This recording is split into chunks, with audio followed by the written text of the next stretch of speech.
सुरू असलेल्या युद्धाचा फटका महाराष्ट्रातल्या शहरांना बसायला सुरुवात झाली। शेतीपाठोपाठ औद्योगिक क्षेत्रावर युद्धाचा परिणाम होतोय।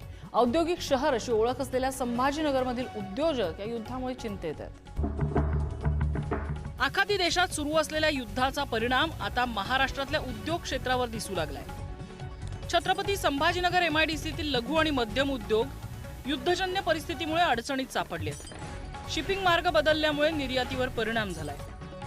ऑटोमोबाईल पार्ट्स, अभियांत्रिकी साहित्य आणि फूड प्रोडक्ट्सची आखाती आणि युरोपीय देशांमध्ये होणारी निर्यात मंदावली। युद्धामुळे जहाजाचे मार्ग बदलल्यामुळे माल पोहोचण्यास विलंब होतोय। परिणामी उद्योगांचा कॅश फ्लो बिघडला असून परदेशी ग्राहकांकडून पेमेंट उशिरा मिळतंय।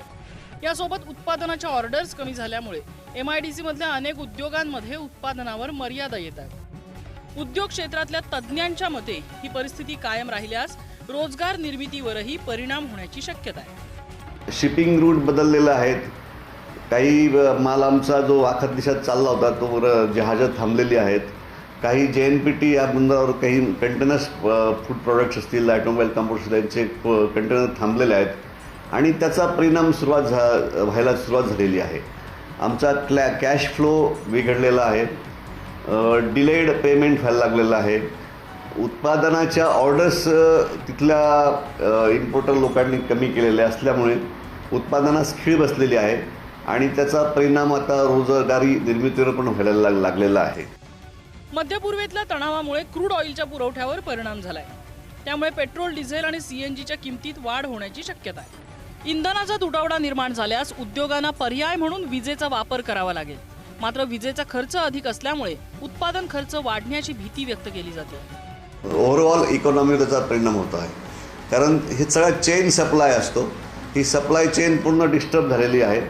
हे जर युद्ध असेच चालू राहिले तर आपल्याकडे येणारं क्रूड ऑइल आहे, त्याच्यापासून पेट्रोल, डिझेल, नंतर LNG आहे, CNG आहे, याचा तुटवडा आत्तापासून जाणवायला लागलेला आहे आणि ओव्हरऑल त्याचा इम्पॅक्ट शेवटी काय असणार आहे की इकॉनॉमी आमची डिस्टर्ब होणार आहे आणि बेसिकली याचा जो अनिष्ट परिणाम आहे, आपली जी इकॉनॉमी खराब झाली, आमच्याकडे उत्पादन होत नसेल तर त्याचा शेवटी रोजगार निर्मितीवर पण परिणाम होतो। उद्योग क्षेत्रासह एकूण अर्थव्यवस्थेवर त्याचा परिणाम होण्याची शक्यता आहे। उद्योगांना दिलासा देण्यासाठी केंद्र सरकारने तातडीने उपाययोजना कराव्या अशी मागणी उद्योग क्षेत्रातून करण्यात येते। अशीच परिस्थिती राहिल्यास औद्योगिक क्षेत्राचं मोठं नुकसान होईलच, पण त्यासोबत उद्योगांवर अवलंबून असलेल्या कुटुंबांवर बेरोजगारीचा मोठा परिणाम होण्याची भीती वर्तवण्यात येते। Subscribe now and press the bell icon.